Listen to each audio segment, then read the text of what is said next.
Welcome both. Truth and the lies. They both originate from the same place. You could get confused trying to find out which is which. And once you know, confusion would be the least of your worries. Consider the three women.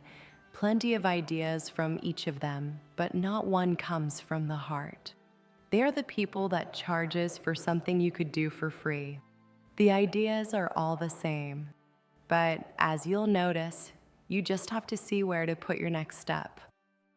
This right here is 100% something I talk about all the time. One of the biggest reasons that people end up lasting longer in an affair, even when they're miserable and they know it's not good, is they feel the need to prove to the world that it was worth it.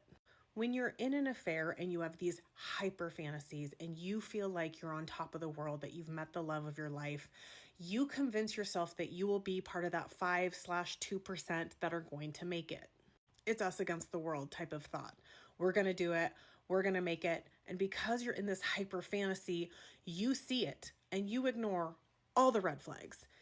Even when people are telling you and showing you the red flags, even when people are trying so hard to make you see the red flags, you ignore them because you're going to make it. So when a relationship, when your marriage, or when your long-term relationship that you share kids with blows up and you go to be with them, and within 6 months you start noticing that it is really not that great, you then start to literally, you gaslight the hell out of yourself. It's only like this because everybody is against us. You manipulate yourself. Well, it'll get better once this and this are happy. So you start like giving yourself, it'll get better if this, it's this. And I better freaking make it. I just left my entire family for this person. So you know deep down that it's not right. It never was right. And you start to have these aha regret moments. But out of pride and out of ego, people stay longer. Now, obviously, there are those few that do actually make it. There's always going to be that microcosms of people that actually do end up in a better relationship. That's so rare. And I will be 100%. Most of those people don't come to my page bragging about it or telling me what a fool I am for talking about this, because those people are so unbothered by me. It's the people that are bothered by me. You should probably think about, why does it bother you? Because if you're actually happy and in a healthy relationship, you're not going to care. So yes, what this person said is 100% true in so many cases. Obviously not all, but so many cases people end up staying for so much longer, even though they're unhappy, because they have to prove it to everyone that it was worth hurting everybody in their life. Here's the thing. It never was worth it. It won't be worth it. Was it or was it not worth it? That is the singular question that everyone asks. Upon learning that this person had an affair, coming back home and staying there is a questionable conduct for any couple. And this is how it goes. Give the agitator the ability to show you, and he may or may not respond the way you expect. The truth is very simple. Once the event has happened, keeping that person from doing it again will only lead you back to where it all started. And yes, the agitator will be back home, but only you two can make up those rules as well as break them. So staying at home is only a matter of time. There are many aspects to cheating. Unfortunately, this girl in the video leaves many questions unanswered. The type of questions that are so basic that the answers are already given to her. She just simply doesn't deal with them. This is just another path that the video woman could have given them if time were a major factor. Understand that this is a solution, not the creation of the same problem all over again. People really stay together after an affair? That's so wild to me. Yes, I know it can be hard to believe, but clinical research has found, actually 4 studies were done, that found 60 to 75% of couples stay together after an affair. A different study found that 70% of couples who experienced an affair found that their relationship was actually happier and healthier after the affair than before. Now, that's not because of the affair. I would never recommend an affair as a way to improve your marriage. It's always the wrong thing. But a lot of people do the work that they needed to do before, after the affair, and they find that they have a better connection. So why don't people leave? Why do people stay and fight for their marriage when they've discovered that their partner has cheated? It's complex, but the number one reason is they love their partner. They love their life together. They might have, a home together. They might have kids together. They might have, retirement accounts and 401ks and all this stuff. Their entire lives are very intertwined, and they don't want to just blow all of that up. At least they want to try to see if they can recover from this. And they've got all these dreams for the future that they don't want to let go of. They also recognize that affairs are a painkiller, and they want to see if they can work with their partner to heal from the pain that the affair has now caused them and deal with the pain that caused their partner to stray in the first place. And just so everybody's on the same page, that pain wasn't coming from the person who was betrayed. The pain that drives us to act out in our lives is often really deep-rooted and comes from childhood. So it's complicated. And most of us think if somebody ever cheated on me, I would leave.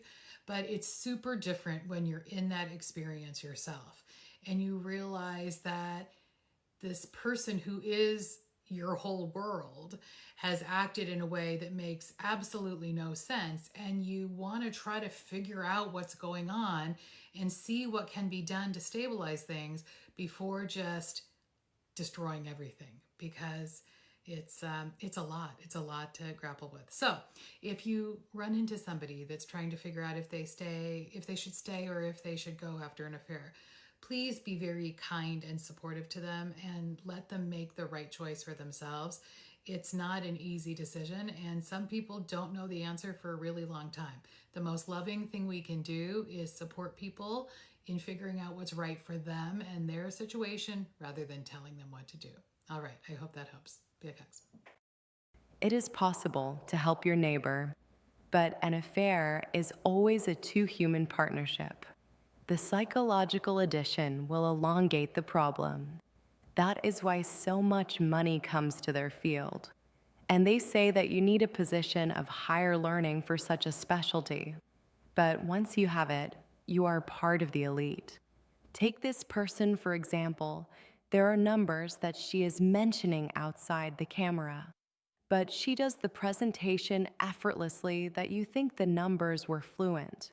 It's all good for her, but when does the couple come in? And when do they start?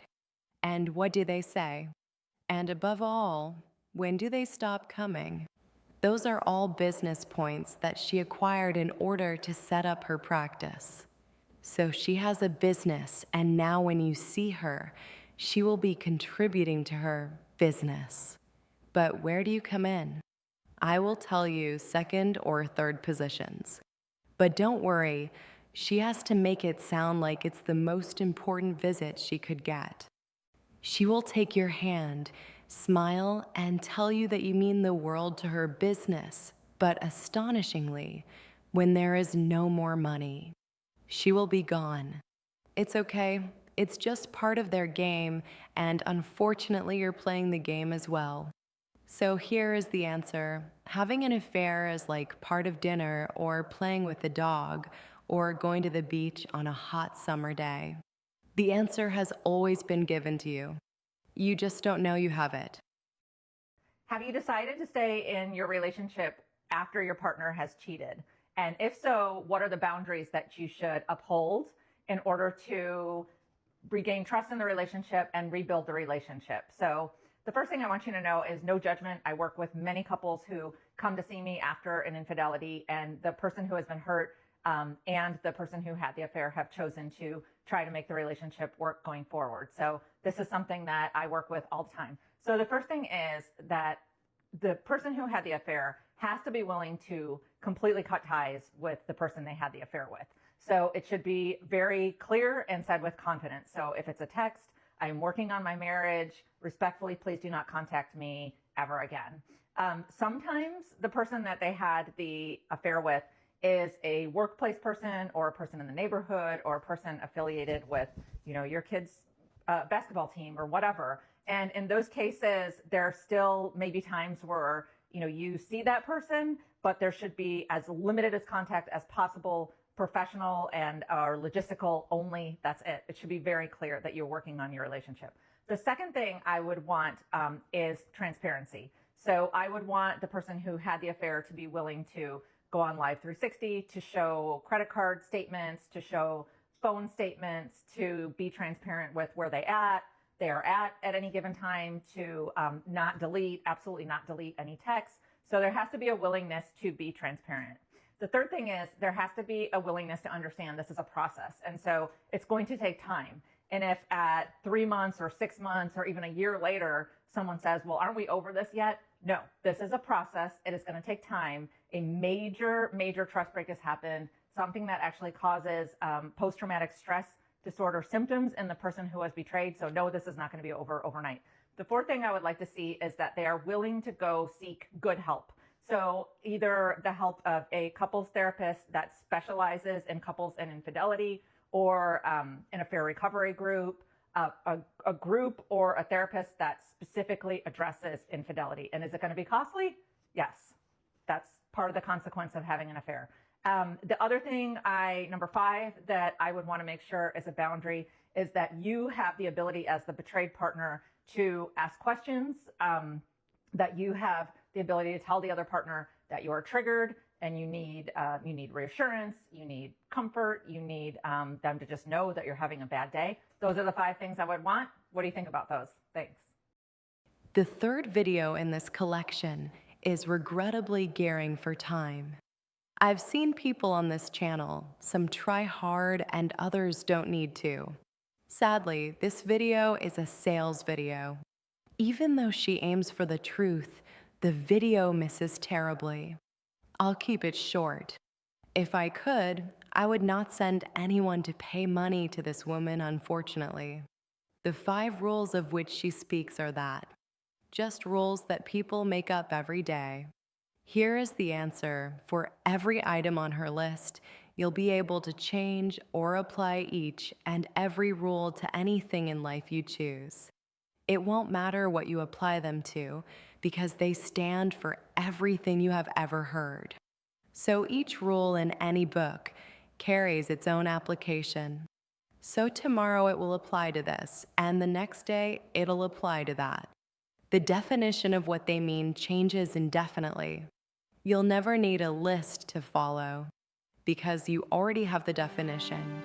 Always remember that. There has been plenty of times which we have spent together on this platform. There has been many pieces of life, some short and some long.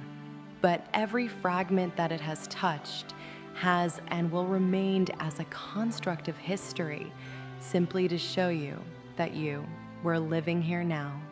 We want to thank you again for coming. We hope we see you again.